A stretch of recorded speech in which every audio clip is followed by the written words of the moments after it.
शहरातील शब्दसूर्य सामाजिक संस्थेतर्फे आयोजित करण्यात येणाऱ्या अभियंता कृतज्ञता सन्मान सोहळ्यासंदर्भात सविस्तर माहिती देण्यासाठी 22 जानेवारी 2026 रोजी दुपारी 2:30 वाजता एका विशेष पत्रकार परिषदेचे आयोजन करण्यात आले होते। ही पत्रकार परिषद स्थानिक जिल्हा मराठी पत्रकार भवन वॉलकट कंपाऊंड येथे पार पडली। या सोहळ्याचे स्वरूप, उद्दिष्ट आणि कार्यक्रमाची रूपरेषा यावेळी आयोजकांकडून स्पष्ट करण्यात आली।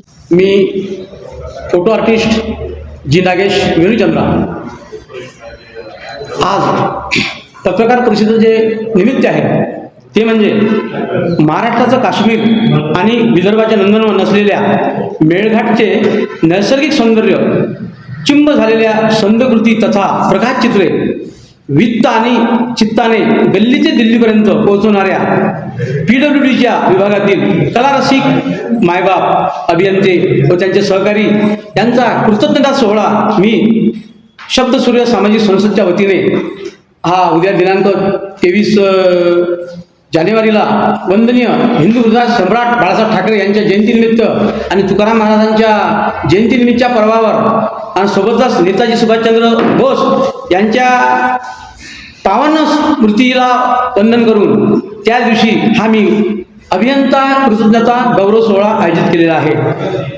यामध्ये ज्या ज्या अभियंत्यांनी गल्ली ते दिल्लीपर्यंत आणि विदेशात सुद्धा आपला विदर्भाचं नंदनवन मेळघाट हे पोचवलं, त्यांचं ऋणी होणे हे माझं कर्तव्य आहे। कारण मी गेल्या 40 वर्षापासून फोटोग्राफी करतोय निसर्गाची आणि 23 फेब्रुवारीला मी ही फोटोग्राफी व्यवसाय बंद करतोय। त्याआधी ज्या ज्या निसर्गप्रेमींनी, अधिकाऱ्यांनी हे आपलं विदर्भाचं काश्मीर देश विदेशात पोहोचवलं, त्यांचा ऋणी राहण्यासाठी, त्याचा कृतज्ञता व्यक्त करण्याकरता हा मी सोहळा आयोजित केलेला आहे। म्हणून ही पत्रकार परिषदेचे आयोजन मी केलेले आहे। धन्यवाद, नमस्कार। अशोकभाई जोशी, विदर्भ न्यूज, अमरावती।